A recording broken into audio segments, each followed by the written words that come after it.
Super. Alors, merci en tout cas d'être présent à ce webinaire Rencontre Impro sur les métiers de la conception et de la gestion de projet. Je me présente, Magali Panetier, je suis la directrice des écoles EPSI et WIS sur Rennes et je serai accompagnée par Delphine Corr. Bonjour à tous, Delphine Corr, donc je suis directrice du centre de formation Voyelle à Cesson-Sévigné. Et on a le plaisir d'accueillir 3 professionnels experts dans la conception et à la gestion de projet. Donc merci à eux en tout cas de se libérer pour pouvoir partager avec vous l'expérience, leur métier. Ils ont plein de choses à vous raconter. Chloé Le Cerbon, vous êtes chef de projet digital chez Voyelle. Oui. Oui, donc bonjour, enchantée et merci à tous les participants qui peuvent assister ce matin au webinaire. Donc moi, je suis Chloé, je suis chef de projet digital chez Voyelle. Voyelle, donc c'est une agence de conseil en stratégie digitale. C'est une entreprise où on est à peu près 25 salariés, 25 collaborateurs. Moi, moi, je suis chef de projet digital depuis 3 ans. Avant ça, j'ai fait une école de publicité à Paris. Que j'ai fait en alternance, en agence et chez l'annonceur. Ensuite, j'ai travaillé pendant 1 an et demi dans une agence parisienne, une agence de production digitale. Et je suis arrivée il y a un peu moins d'1 an chez Voyelle, où j'ai rejoint donc les équipes. Voilà. Merci Chloé. Marine Lemétayer, vous êtes lead développeuse chez Voyelle. Vous travaillez en collaboration avec Chloé. C'est ça. Bonjour tout le monde, enchantée de faire votre connaissance.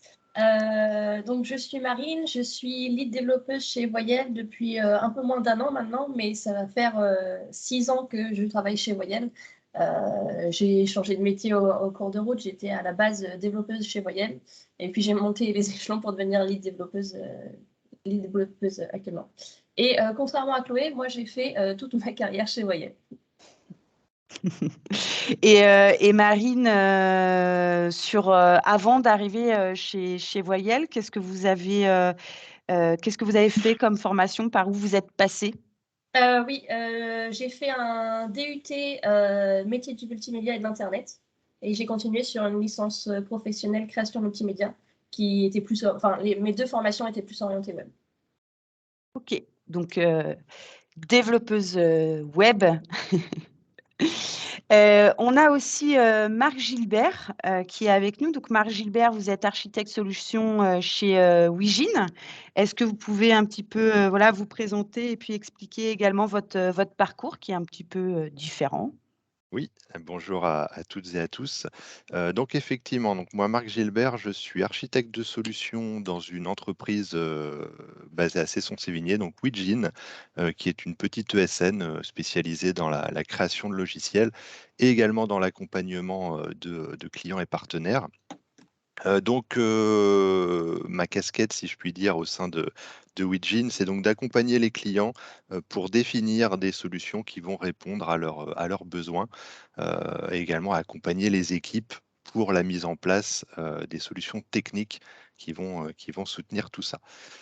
Concernant mon parcours, donc, j'ai une quinzaine d'années d'expérience. Donc, j'ai commencé comme développeur dans une grande ESN française. Et puis, bon, j'ai évolué au fil du temps pour voilà, devenir encadrant technique, puis architecte solution, qui m'a amené à voir des choses supplémentaires, notamment participer à tout ce qui est appel d'offres, avant-vente, etc. Et avant avant de se diriger vraiment dans le monde de l'entreprise, quel est votre parcours au niveau de la formation? Qu'est-ce que vous avez fait? Alors, en termes de formation, moi, j'ai fait un DUT en spécialisation génie logiciel, suivi d'une école d'ingénieur dans la même spécialisation. OK, donc 3 parcours différents. Alors, aujourd'hui, on est sur un webinaire qui parle des métiers de la conception et de la gestion de projet. Mais finalement, travailler dans la conception et la gestion de projet, concrètement, ça consiste en quoi? Chacun, Chloé, Marine, Marc, est-ce que vous pouvez nous expliquer un petit peu, votre métier? Qu'est-ce que vous faites? Avec qui vous travaillez? Peut-être démarrer par Chloé? Oui. Donc en fait, Mon métier de chef de projet consiste à accompagner des entreprises qui veulent refaire souvent leur site web ou alors créer un nouveau site web ou alors une nouvelle charte graphique. Enfin, ils peuvent avoir des besoins assez différents, mais globalement, ça tourne autour de sites web. Et moi, en fait, j'ai un métier mon métier, c'est un peu d'être chef d'orchestre et en fonction de l'étape projet, j'assigne les ressources au bon endroit. Et mon but, en fait, c'est de livrer le projet dans le temps qu'on a déterminé au début, tout en respectant évidemment aussi les budgets. Donc voilà, après, il y a plusieurs phases. Au début, il y a une phase plutôt de compréhension du besoin qui emmène souvent à des ateliers pour essayer de comprendre les enjeux des clients, essayer de comprendre qui sont leurs clients à eux-mêmes pour s'adresser au mieux sur leur site à ces personnes-là. Ensuite, je fais l'interface quotidienne avec des équipes, donc je, je, je lance le projet souvent en création, s'il y a une partie création qui a été vendue. Donc là, j'accompagne le graphiste, donc je fais les échanges entre le graphiste, le client, et ensuite je lance la production avec les développeurs. Donc là, il y a un suivi de prod qui est établi. Et ensuite, une fois que le site est développé, moi je procède à une phase de test. Donc je remonte les potentiels bugs ou les ajustements à faire. Et ensuite, j'accompagne le client à la prise en main de son site pour qu'il soit autonome dessus, qu'il soit autonome sur notamment de la contribution de texte, d'images, et qu'il n'ait pas à nous demander tous les jours d'intervenir sur son site. Voilà. Le but, c'est que le client soit autonome avec son site. Donc voilà, en gros, les missions de chef de projet. Marine, est-ce que vous, en tant que tech, en tant que lead développeuse, est-ce que c'est des missions qui sont similaires, différentes? Alors, ça va être plutôt des missions qui complètent en fait le rôle de chef de projet.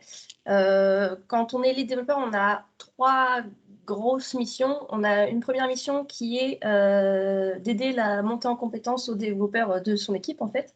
On gère notre équipe de développeurs, on va leur recommander les compétences qui sont les plus intéressantes, sur lesquelles il est plus intéressant de monter. On a toute une partie aussi en relation avec le client, donc en complément du chef de projet. Le chef de projet va plus les aider à atteindre leurs objectifs et découvrir c'est quoi leurs enjeux principaux. En tant que lead développeur, notre rôle à nous, c'est de proposer la meilleure solution technique à un client pour répondre à ses enjeux commerciaux ou stratégiques. Et ensuite, on a toute une partie développement parce qu'un lead développeur, ça développe aussi, ça fait du code. Et du coup, souvent, un lead développeur apprend les phases de développement les plus complexes, mais ce n'est pas forcément toujours ça, mais en grande majorité, c'est ça. Donc, vous travaillez en collaboration effectivement avec Chloé. Ça veut dire que lorsque, par exemple, il y a un client qui vous demande de réaliser un projet, est-ce que vous allez directement toutes les deux ensemble voir le client? Est-ce que c'est plutôt Chloé dans un premier temps, Marine après? Comment ça se passe?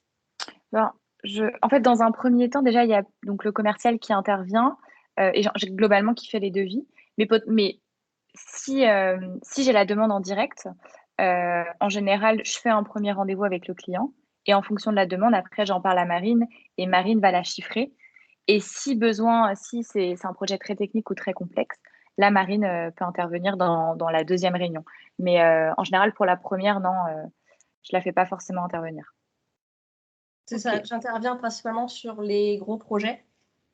Et après, dans certains gros projets, il y a même des réunions qui se passent complètement sans le chef de projet, qui sont plutôt réunions techniques directement de conseil avec le client. En fait, ça se divise un peu.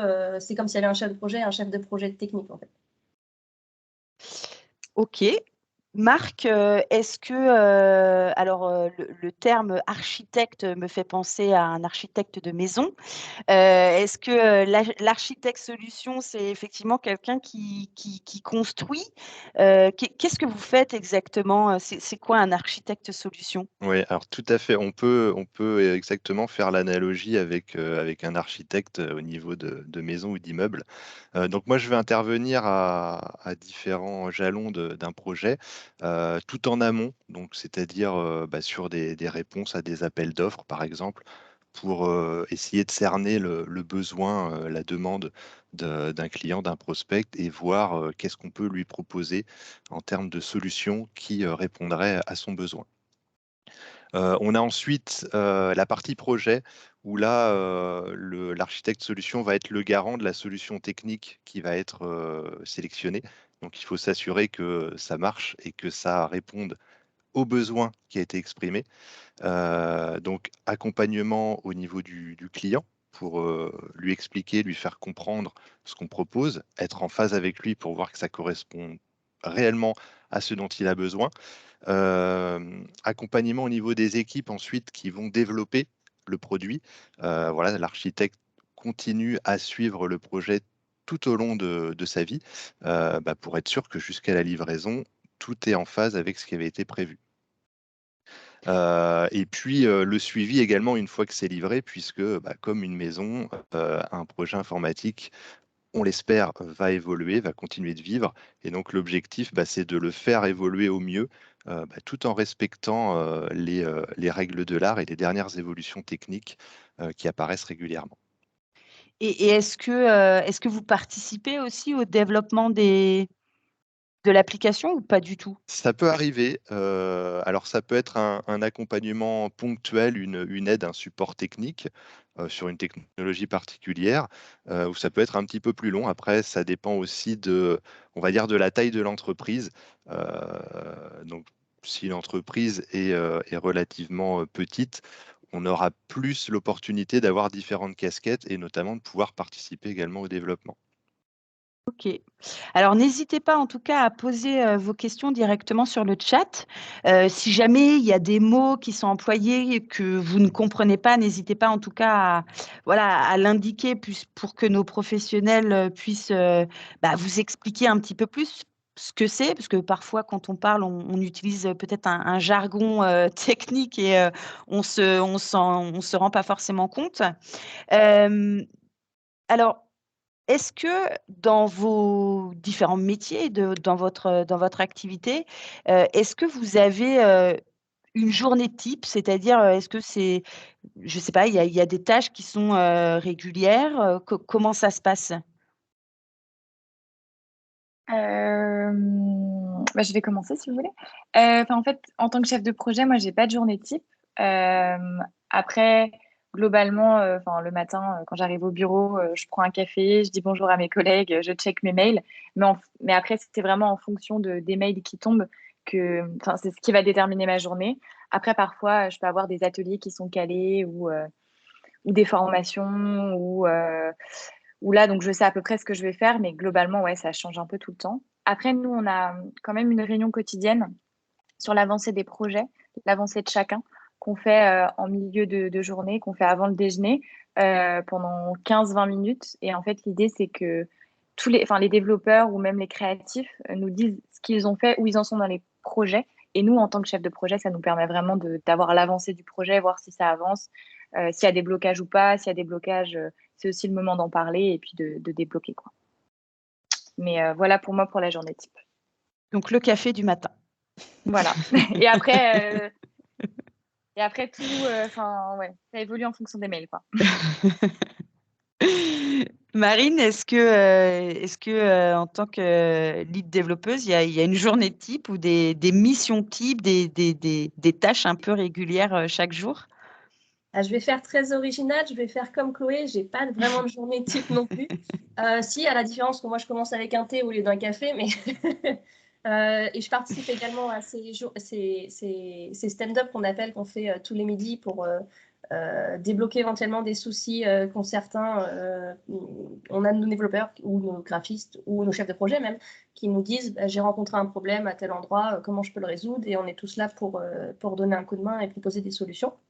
Après, dans mes journées, je fais à peu près la moitié de temps du développement et l'autre moitié où je me balade entre les bureaux de mes collègues pour leur donner des coups de main ou aider à un chiffrage ou qu'est-ce que je peux faire encore, ou participer à des réunions clients en fait. C'est très varié. Après, je peux passer des journées entières à faire que du développement, des journées entières à faire que des rendez-vous. Ça dépend en fait vraiment des journées. Et des mails qui tombent forcément. Marc, chez Wigine, comment ça se passe? Est-ce qu'il y a justement ces réunions quotidiennes qui sont faites également? Ouais, tout à fait. Alors, je dirais effectivement, de la même manière, il n'y a pas de journée type, mais par contre, on retrouve certains rituels. Donc, typiquement, la participation quotidienne à un point rapide d'équipe sur les projets sur lesquels je peux intervenir. Voilà, ça, c'est quelque chose d'important. Garder le contact avec les membres de l'équipe et identifier au plus tôt les problématiques qui peuvent se présenter sur le chemin. Après, non, le reste de l'agenda, on va dire, varie énormément d'une journée à l'autre, voilà, entre des rendez-vous clients, des ateliers de conception, etc., ou des journées de formation également. Donc voilà, c'est assez varié. Très bien. Alors n'hésitez pas, hein, à poser vos questions. Delphine est là pour regarder si jamais il y a des questions. Est-ce que Delphine, on a des questions ou pas encore? Non, dans l'espace conversation, on n'en a pas de questions. Par contre, si jamais vous n'avez pas accès à cet espace conversation, parce qu'on a vu tout à l'heure qu'il y avait peut-être un petit bug pour certains, n'hésitez pas à regarder dans l'espace, dans l'option réaction et à lever la main pour pouvoir prendre la parole et qu'on puisse écouter vos questions ou vos commentaires sur ce qui est dit aujourd'hui. N'hésitez pas en tout cas. Alors, on a vu un petit peu, voilà, en quoi consistaient vos métiers, vos missions. Moi, je me pose une question, c'est qu'est-ce qui vous a donné envie d'aller vers ce métier? Pourquoi? Mmh, je peux commencer aussi si vous voulez.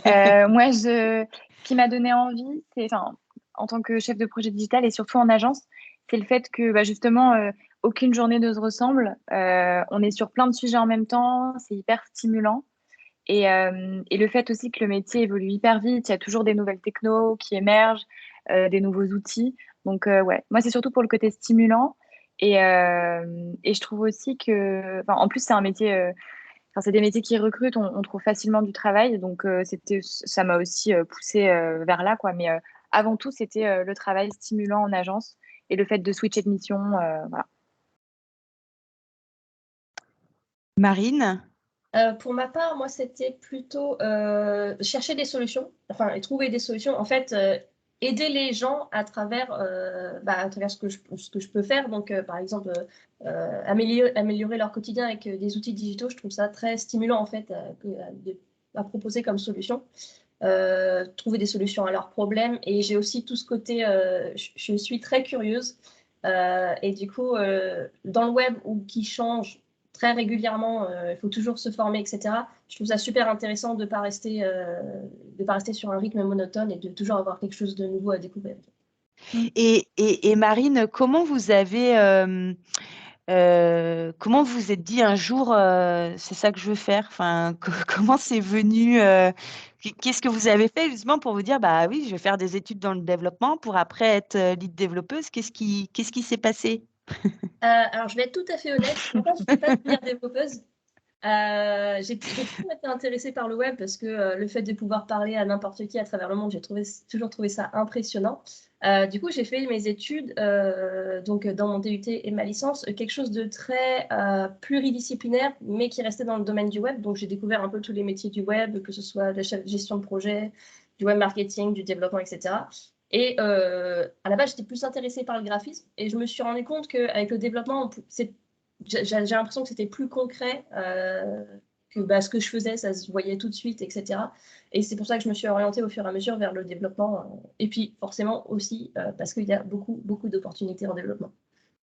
Donc en fait, peut-être que le conseil, effectivement, ça serait pour les personnes qui se cherchent, d'aller sur des formations qui soient un peu diversifiées et qui permettent de voir un petit peu et de découvrir les différents aspects. Et puis après, de prendre sa décision par rapport à ça. Et puis forcément, ceux qui savent déjà vers quoi s'orienter, effectivement, il existe des formations spécifiques.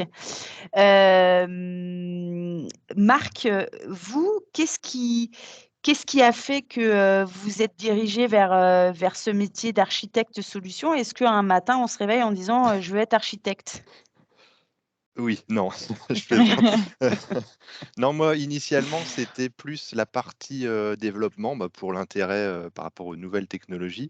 Et en fait, le cheminement s'est fait au fur et à mesure de mes années de travail. J'ai vu s'ouvrir plusieurs voies devant moi. Alors, que ce soit la partie, par exemple, chef de projet, continuer dans le développement, plutôt la partie architecture. Donc, ce qui m'a intéressé, moi, dans la partie architecture, c'était justement le fait de partir du point de départ et de concevoir une solution main dans la main avec son client pour parvenir à quelque chose qui permette de satisfaire ses besoins. Ça, c'était important. Et l'aspect, voir comment on peut simplifier, alors ça peut paraître bateau comme ça, mais simplifier la vie de l'utilisateur final. Ça, c'est important. C'est quelque chose qu'il faut garder en tête aussi parce que, de mon point de vue, on trouve encore bien souvent des solutions qui compliquent plus la vie qu'elles ne sont censées la simplifier. Donc voilà, je dirais que pour résumer, le cheminement s'est fait petit à petit en fonction de mes expériences aussi. Donc je ne savais pas, par exemple, il y a 15 ans que je voudrais être architecte solution. Donc ça veut dire que est-ce que, par exemple, imaginons on fait une formation, est-ce qu'on peut directement accéder à des emplois de, chef de projet, d'architecte solution ou est-ce que, il faut passer par d'autres étapes obligatoirement? Comment ça se passe? Moi, pour ma part, en chef de projet, j'ai l'impression que plus ça va, plus il y a des formations qui sont dédiées à la gestion de projet. Mais en tout cas, moi, quand je cherchais des formations à l'époque, il y avait pas une formation chef de projet. C'était des formations dans le digital, moi, en marketing digital. Et après, j'ai trouvé un poste en tant que chef de projet. Mais là, plus ça va, plus il y a des formations vraiment dédiées à la chefferie de projet, quoi. Marc? Alors moi, je dirais que alors, une formation est indispensable, mais rien ne va remplacer l'expérience. Donc Mm. pour la partie architecture, on apprend notamment énormément de ses erreurs. Donc je ne pense pas qu'on puisse comment dire, se dire architecte directement en sortie d'une formation. Il faudra passer par d'autres postes avant, notamment la partie développement, voilà, pour appréhender aussi tous les différents aspects techniques qu'on peut rencontrer et avoir, se construire finalement une expérience permettant d'avoir assez de recul pour pouvoir proposer des choses. Et justement, Marc, vous parliez de faire des erreurs. Heu, Chloé, Marine, Marc, est-ce que, dans votre, carrière justement sur la partie, gestion de projet, conception, est-ce qu'il vous est arrivé, de partir dans une mauvaise direction, de faire des erreurs finalement? Mm. Bah oui, oui, ouais, forcément, on fait parfois des erreurs. Après, l'important, arriver à prendre de la hauteur et de s'en rendre compte assez sans être trop avancé dans le projet pour justement changer de direction. Mais oui, moi, ça m'est arrivé, bien sûr, de partir sur la mauvaise direction. Mais après, c'est se retrouver en équipe, en parler en interne et essayer de trouver ensemble les bonnes directions ou comment on peut rectifier le tir. Mais oui, moi, de mon côté, ça peut m'arriver. Et comme disait Marc, c'est ces erreurs-là qui font monter en compétences et qui fait que derrière, on ne les reproduise pas, quoi. Je ne sais pas si Marine ou Marc, vous avez envie de rebondir, d'ajouter quelque chose par rapport à ça? Ouais, rapidement, en complément, effectivement, alors même si c'est encore compliqué aujourd'hui, notamment dans le contexte français, il faut voir plutôt les erreurs comme des opportunités d'apprentissage, Mm. voilà, plutôt que comme des échecs on passe au suivant ou à la suite. Donc ça, c'est important. Mais c'est vrai que c'est encore quelque chose qui peut être mal perçu côté client, même côté interne dans certaines grandes entreprises, et c'est dommage. On parlait tout à l'heure, enfin Chloé abordait, la partie recrutement. Alors on est sur des métiers différents, hein, chef de projet digital, lead développeuse, architecte solution. Bon Chloé a déjà évoqué en tout cas que sur la partie chef de projet digital, il y avait des recrutements et des besoins au niveau des entreprises. Pour Marine et pour Marc, est-ce que vous dans vos métiers, ça recrute? Beaucoup, ouais, je dirais. Enfin, il y a même plus d'offres que de demandes, surtout en ce moment. Donc, on va dire que c'est compliqué d'un point de vue du point de vue des entreprises de trouver suffisamment de personnes. Je suis d'accord avec Marc. Il faut savoir que quand on est développeur, en fait, si on se connecte sur LinkedIn, on reçoit quasiment une fois par semaine une offre d'emploi, en fait. Sans faire de demande, sans vous être mis en tant que en recherche d'emploi, vous recevez au moins une offre par semaine qui vous propose un poste. Ça recrute. Voire même plus. Parfois, mais ça dépend du niveau. Bah, plus vous avez de l'ancienneté, plus vous allez avoir de demandes. Mais c'est ça. Donc, on est dans des métiers qui recrutent. Alors, moi, c'est vrai que quand j'entends recrutement, j'entends toujours aussi bien-être au travail, les horaires, télétravail. Comment ça se passe pour vous par rapport est-ce que vous avez des horaires fixes, réguliers? Est-ce que vous faites du télétravail? Pas de télétravail? Comment ça se passe dans vos structures?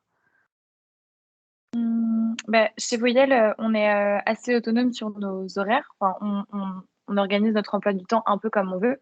Mais après, globalement, je dirais qu'on fait du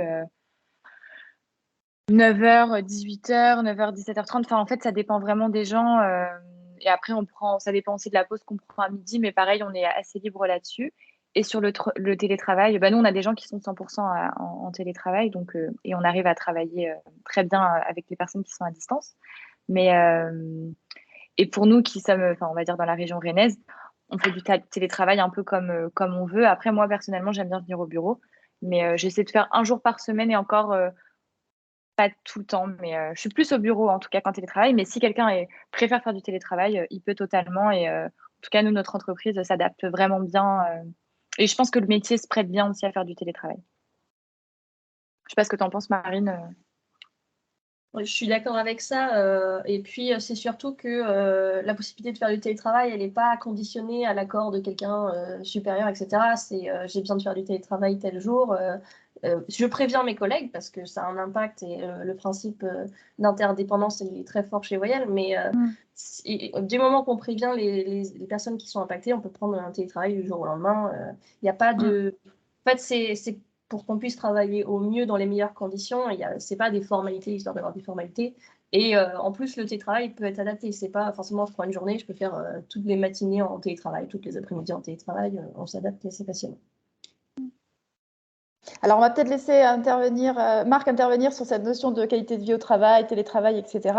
Et après, on a une question de Sébastien qu'on pourra traiter. Ok.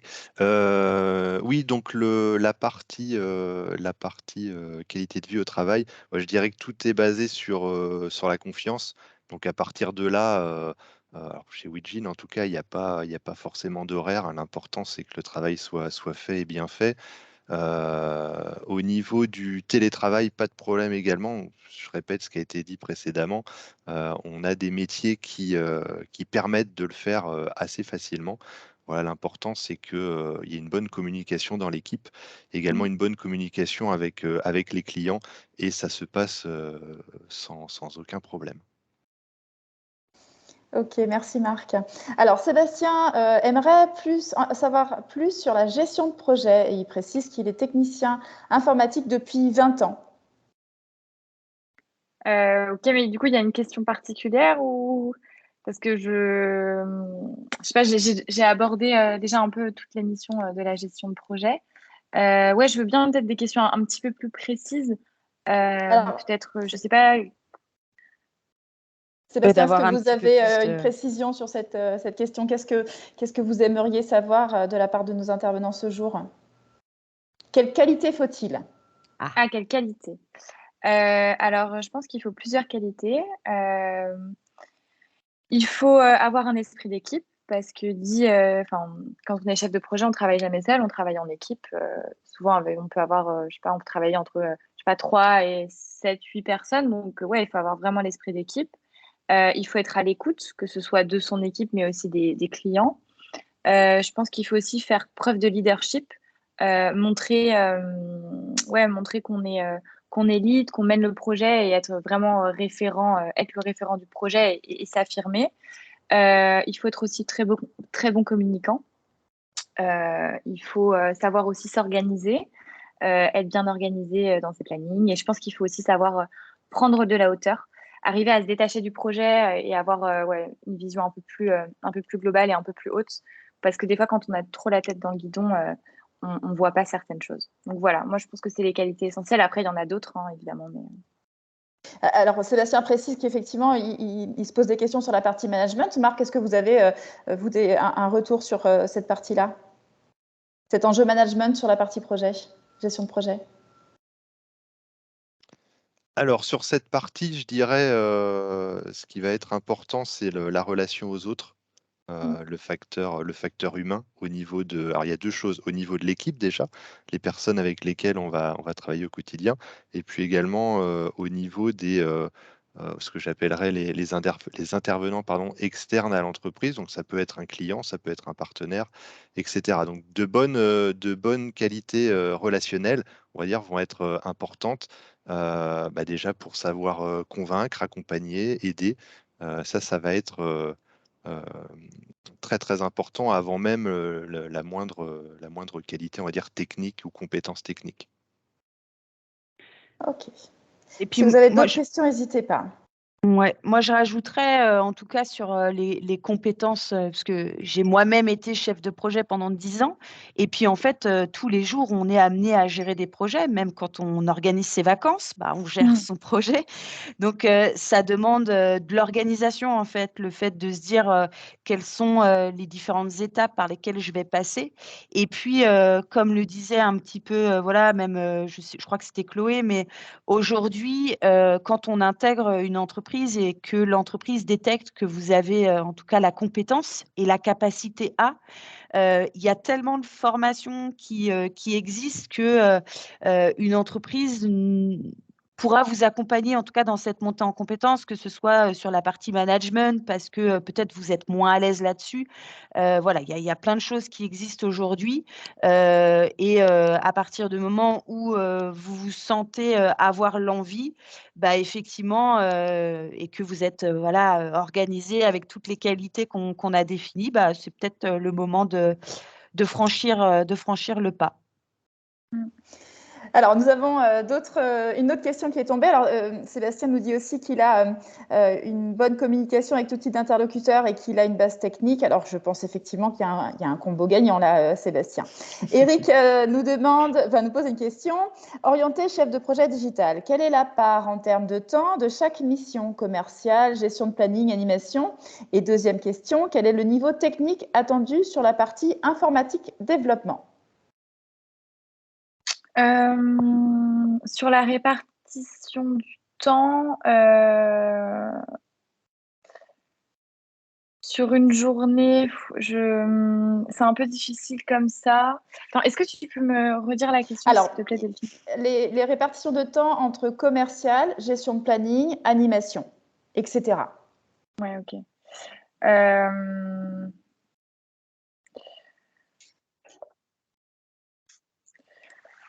Je pense, moi je fais pas beaucoup de commercial déjà, mais après je pense que ça dépend vraiment des agences. Mais nous on a vraiment quelqu'un qui est dédié à l'agence, donc on fait pas de commercial. Après, moi je m'occupe aussi du support de l'agence, c'est-à-dire une fois que les sites sont développés, après on continue de faire des évolutions dessus. Donc là parfois j'ai des demandes, donc là on peut dire que c'est un peu une partie commerciale. Et globalement sur ma semaine ça me prend 20% du temps entre faire des devis, des renouvellements de pack maintenance, gérer les nouvelles demandes. Je pense 20%. Après, tout ce qui est gestion des plannings, gestion des projets, suivi de production, je pense que ça me prend 30-40%. Après, sur l'animation, ça dépend des semaines, mais je dirais une demi-journée par semaine à peu près. Donc, ça peut être de l'animation d'atelier, ça peut être animation à la prise en main d'un outil. Voilà. Et puis après, le reste, ça dépend vraiment. C'est un peu compliqué je peux pas vraiment donner des chiffres précis. Mais, parce qu'en plus, là, je le fais un peu à la volée comme ça. Mais globalement, j'espère que je vous ai un peu aiguillé en tout cas. Et du coup, la deuxième question, pardon. La deuxième question, c'était sur le niveau technique attendu sur la partie informatique développement, sur le métier de chef de projet digital. Ok. Y a pas, pour moi, il n'y a pas de grosses compétences à avoir. Moi-même, j'en ai pas. Je suis pas développeuse. Je pense qu'il faut quand même réussir à comprendre, sans rentrer dans la technique, arriver à quand même comprendre la solution et s'intéresser. En tout cas, oui, il faut quand même être intéressé par le milieu. Mais moi, dès que j'ai des questions techniques, il y a des référents techniques chez nous. Il y a Marine, donc, qui est dans le chat, mais on a aussi Florian, qui est directeur technique. Donc moi, quand il y a des questions trop techniques, je vais les voir. Et en général, eux arrivent en fait à me transmettre tout ce qui est technique, mais en version beaucoup plus simplifiée et d'une manière hyper pédagogique. Donc après moi, donc j'arrive facilement à le comprendre sans avoir des grosses compétences techniques de mon côté. Donc je pense pas que ce soit nécessaire. Je pense après par contre dans la gestion des chefs de projet techniques, là oui, mais chef de projet sur des projets, en tout cas de site web assez classiques, je pense pas qu'il faille des grosses compétences techniques. Et du coup, moi, je vais étendre peut-être la question même à Marc. Parce que là, on était sur des sur des projets digitaux, est-ce que sur des projets informatiques, on peut être chef de projet sans maîtriser la technique et le développement et l'infra? Alors je dirais oui. Encore une fois, l'important, ça va être d'avoir un petit peu d'expérience tout de même. Mais on travaille en équipe, donc l'objectif, je dirais, pour le chef de projet, c'est d'identifier les forces et les faiblesses de son équipe et savoir sur qui il peut s'appuyer. Donc le chef de projet, il n'a pas besoin d'être un expert technique. Même l'architecte, hein, moi-même, je ne suis pas un expert technique dans tous les sujets, loin de là. Voilà, le but, c'est aussi d'avoir son réseau, de savoir qui solliciter quand on a besoin de conseils sur tel ou tel sujet et d'avancer comme ça. Donc, en résumé, on est sur la complémentarité de profils et c'est ça, en fait, qui crée une équipe solide avec des compétences dans différents domaines. Ouais, Exactement. c'est ça. Et je pense que le chef de projet, déjà hyper transverse, c'est vraiment, ouais, quand il a besoin, enfin, ouais, l'idée, c'est on travaille vraiment en équipe et il a aussi un blocage de son côté, bah ouais, il va chercher la bonne ressource au bon moment, quoi. C'est comme le chef d'orchestre, il n'est pas expert de tous les instruments. On a une nouvelle Ouais, question dans le chat. On nous demande comment est déterminé le salaire. Est-ce que c'est par rapport à un projet ou au niveau d'heure? Ce que je comprends de la question, au niveau du temps fourni dans vos tâches de travail, comment est déterminé le salaire? Est-ce que c'est par rapport à un projet ou à un niveau d'heure? Je dirais niveau d'heure.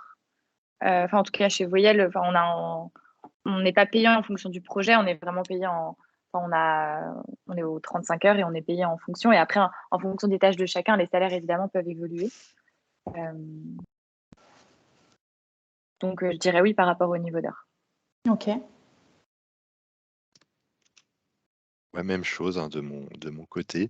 Alors c'est peut-être, si j'essaie de creuser un peu la question, c'est peut-être pour faire la distinction entre ce qu'on appelle le mode freelance, où c'est une personne qui va intervenir à la tâche finalement, et versus le collaborateur qui va être interne à une entreprise et qu'on va positionner sur différentes missions. Euh, pour ma part, c'est pareil, hein. Moi, je suis salarié Weegin, donc j'ai un salaire établi à partir du temps de travail annuel que je fais dans l'entreprise. Ok, merci Marc. Nous avons également Jocelyn qui a levé la main. Jocelyn, est-ce que vous avez une question à partager avec nos intervenants? Oui, merci. Bonjour. Bonjour. Bonjour. Une question un peu personnelle. Est-ce qu'un senior étant en fin de carrière pour encore quelques années peut accéder à du web design UI, sachant que je viens du print, par exemple? Qu'est-ce que vous en pensez? Donc là, si je comprends bien, vous souhaiteriez devenir Web designer UI ou web chef de projet? designer ou chef de projet. Ou chef de projet ayant déjà managé. Moi, je pense que c'est totalement possible et envisageable. Et après, comme on disait tout à l'heure, en fonction de vos compétences, il y a des petites formations aussi des petites formations de quelques jours ou qui peuvent être ajoutées pour compléter si jamais il y a un manque. Mais moi, en tout cas, je vois pas. Je pense que qu'il ne faut pas se mettre de blocage, senior ou pas senior. Surtout que vous avez de l'expérience. Le blocage existe. Ok. Pas- Quand vous dites le blocage existe, c'est par rapport Aux annonces, enfin, oui, aux entreprises. Après, je pense que ce qu'il faut voir, alors il y a plusieurs choses. Il y a effectivement, on ne va pas se le cacher, hein, il y a des entreprises qui souhaitent recruter plutôt des profils jeunes parce que ça rentre dans la dynamique qu'elles veulent réaliser. Par contre, il y a plein d'autres entreprises, notamment, je vois des entreprises qui sont peut-être plus utilisatrices, qui, elles, ont besoin d'avoir des profils un peu plus seniors avec de l'expérimentation, avec de l'expérience sur différentes choses. Donc, c'est pour ça, je pense que ça dépend aussi sur quel type d'offre vous étiez. Et puis après, ce qu'il faut regarder aussi, c'est parfois, c'est comment vous avez tourné votre CV également. L'idée, c'est pas, en fait, ce que je veux dire, c'est que c'est pas forcément votre âge qui fait blocage. Peut-être que parfois, c'est sur le CV, l'entreprise, elle n'arrive pas à avoir la cohérence parce que vous connaissez votre projet professionnel, vous connaissez vos compétences et peut-être que votre CV traduit pas forcément ça et du coup, ça fait un blocage. Alors moi, ce que je vous invite en tout cas à faire, et parfois il y a des entretiens conseils qui sont réalisés par les différentes écoles même il y a des entreprises hein, qui participent à des événements pour justement échanger sur l'orientation. C'est de venir avec un CV, présenter le CV et de demander, bah voilà, par rapport à là où je veux aller, est-ce que mon CV, il traduit bien mes objectifs? Je ne sais pas après si vous êtes d'accord avec moi. Ouais, moi je suis d'accord avec ça. Et puis, trouver un job, c'est aussi l'histoire d'une rencontre. Et donc, je vous invite vraiment aussi à entrer dans les réseaux rennais. On a de la chance d'être sur une ville très dynamique où on peut participer à des after-work, à des ateliers, à des rencontres pro.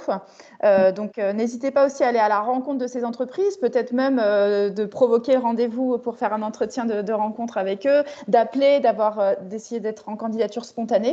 Parce que, comme le disait Magali, c'est pas forcément évident de lire à travers un CV la pertinence d'un parcours, l'envie, la motivation. C'est un document que moi, je trouve assez froid. Alors, essayez vraiment de rentrer en contact, en relation.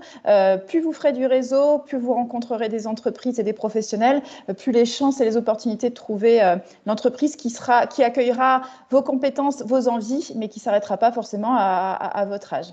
Je pense en tout cas.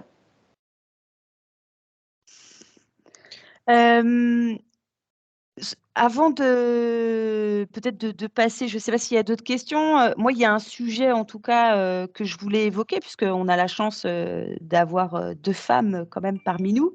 C'est vrai qu'aujourd'hui, les femmes représentent moins de 12% des salariés français dans le secteur de la tech. Chez Voyelle, l'équipe de développeurs est plutôt féminine et ça, c'est assez rare, on va dire, dans une entreprise. Chloé, Marine, est-ce que vous avez rencontré des difficultés particulières en tant que femme dans ce secteur dit aujourd'hui un petit peu plus masculin? Moi, de mon côté, j'ai pas rencontré de difficultés ou de problèmes dans mon métier en tout cas. De mon côté, j'en ai pas vraiment rencontré non plus, mais je noterais la différence que dans le web, il y a quand même beaucoup plus de femmes, enfin, de ce que je vois, il y a quand même plus de femmes développeurs dans le web que dans l'informatique pure. Mais après, il ne faut pas que ça se limite à ça non plus. Les opportunités sont assez faciles et on a une équipe de 5 développeurs, on a 4 femmes dans l'équipe.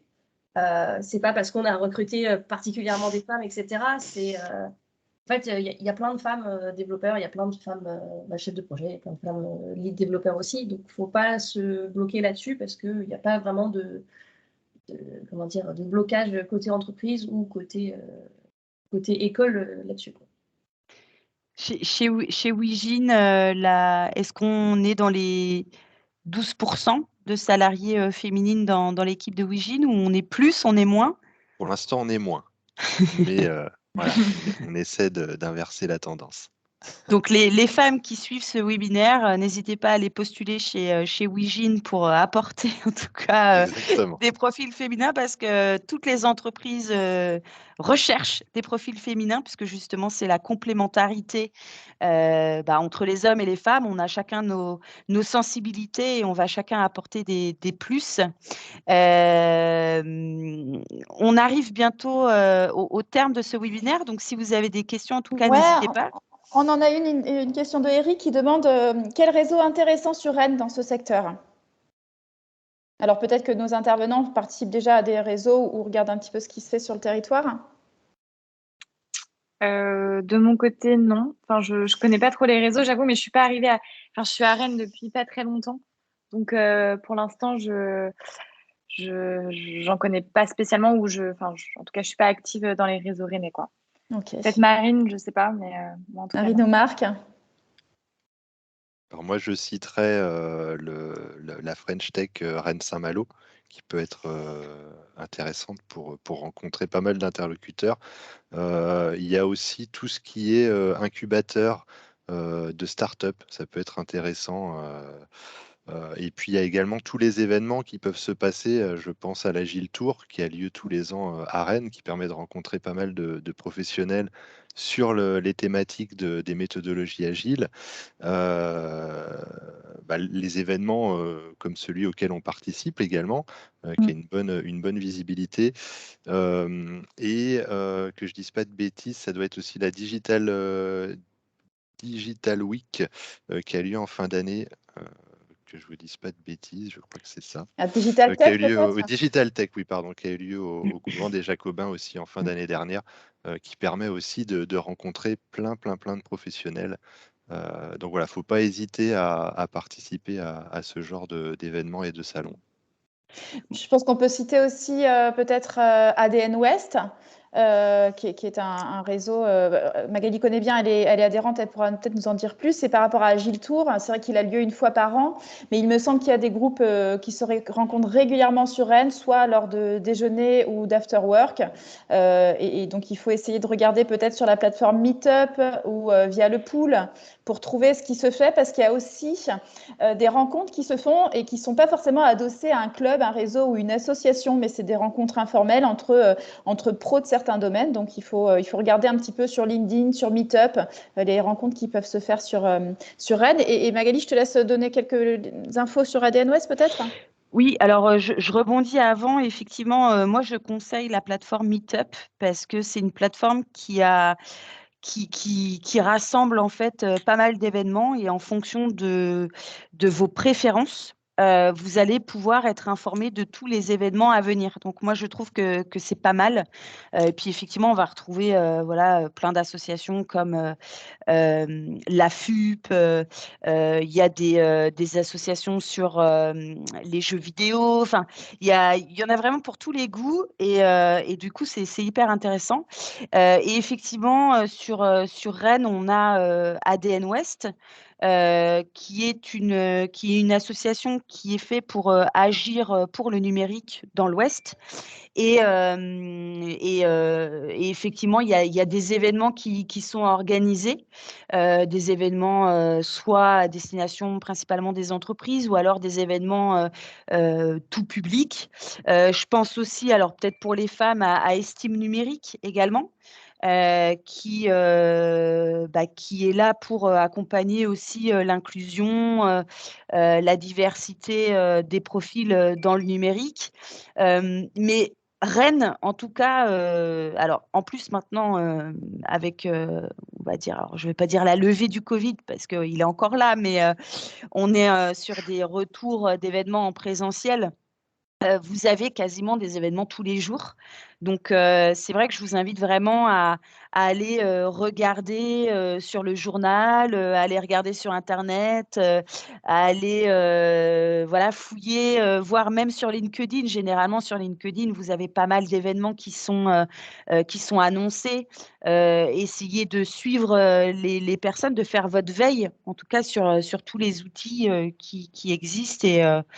N'hésitez pas, notamment sur les différentes écoles, par exemple, à les suivre sur LinkedIn parce que quand nous, on participe à des événements, on en parle forcément sur LinkedIn, donc ça peut être aussi un bon moyen de se tenir informé. Alors, je ne sais pas, est-ce qu'on avait d'autres questions? Ah, on ne t'entend pas, Delphine, tu as dû couper ton micro. Pardon. On avait une autre question sur les réseaux, mais je pense que nos interventions ont pu y répondre. Je vous ai mis quelques liens aussi. C'est vraiment les plus gros, mais il en existe beaucoup sur Rennes, mais aussi sur d'autres territoires comme Fougères, Vitré, qui sont des territoires aussi très actifs avec des espaces de coworking qui animent des choses. Donc, soyez en veille là-dessus. Et je pensais aussi pour des personnes peut-être qui sont un peu plus intéressées sur la partie technique, il y a des Fab Labs sur Rennes. Et dans les Fab Labs, on a des passionnés, donc on a des personnes qui travaillent dans des entreprises et ça peut être un bon moyen de rencontrer des personnes qui travaillent dans des entreprises rennaises tout en fabriquant des choses avec un esprit collaboratif. Donc ça, en tout cas, c'est pas mal. Avant de terminer ce webinaire, moi, j'avais une dernière question pour nos invités, plutôt une question un peu conseil. Si jamais vous deviez donner un conseil aux personnes présentes qui souhaiteraient se diriger vers ces métiers de la conception, de la gestion de projet, quel serait le conseil que vous auriez envie de donner?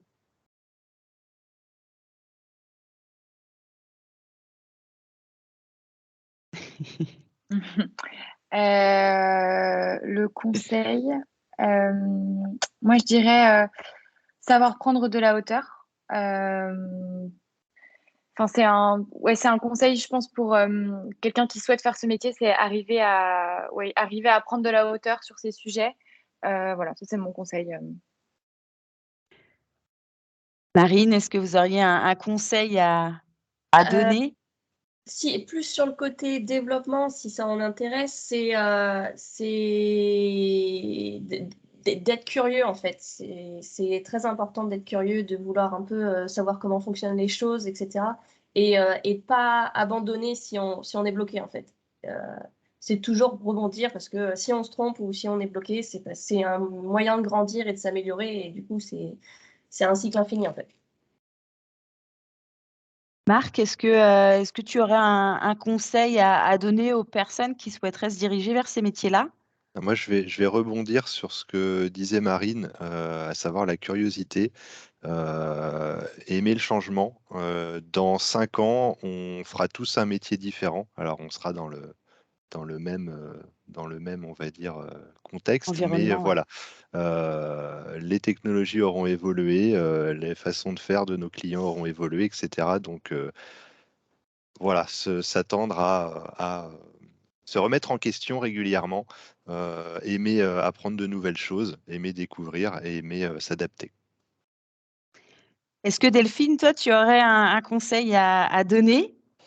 Ah oui, moi j'ai un conseil d'être toujours en apprentissage, effectivement. Je pense que ça, c'est important pour aller vers ce métier-là, mais c'est important pour rester dans ce métier-là.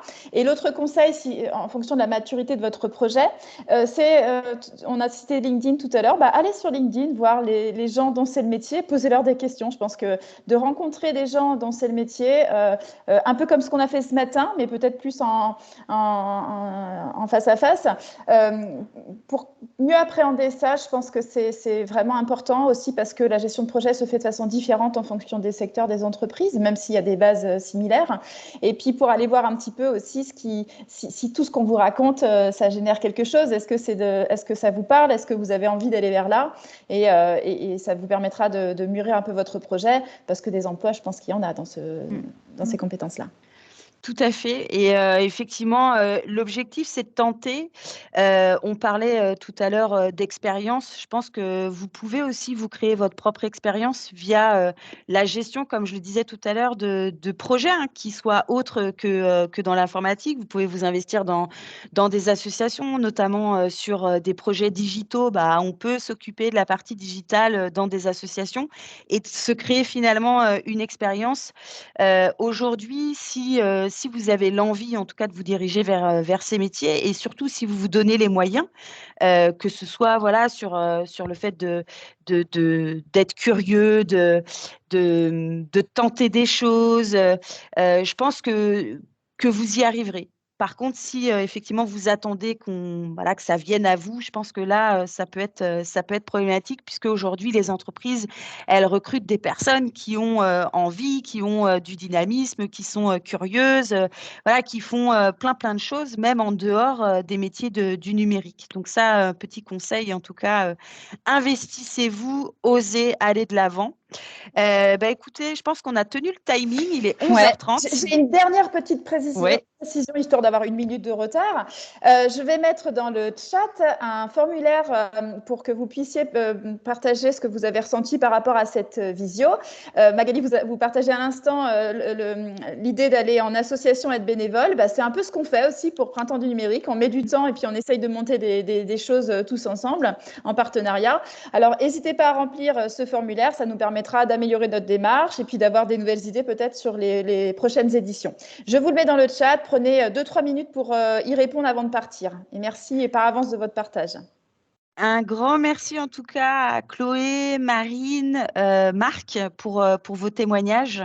C'est vrai que c'est toujours intéressant d'avoir des personnes qui sont dans le secteur, dans le métier, pardon, et qui viennent expliquer un petit peu en quoi ça consiste. Et puis là, on a 3 personnes avec 3 métiers différents.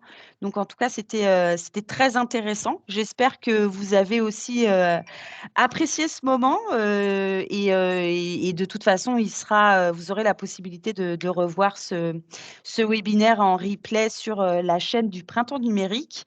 Je vais vous souhaiter une très bonne journée, un très bon printemps du numérique, même si on approche à la fin. Et puis, j'espère peut-être on se recroisera dans une association ou alors dans des événements particuliers. N'hésitez pas à venir nous parler, à venir échanger avec nous. Ça sera un grand plaisir en tout cas. Merci à tous. Merci beaucoup. Merci pour l'invitation. Merci, au revoir. Au revoir. Bonne Au journée. revoir. Bonne journée.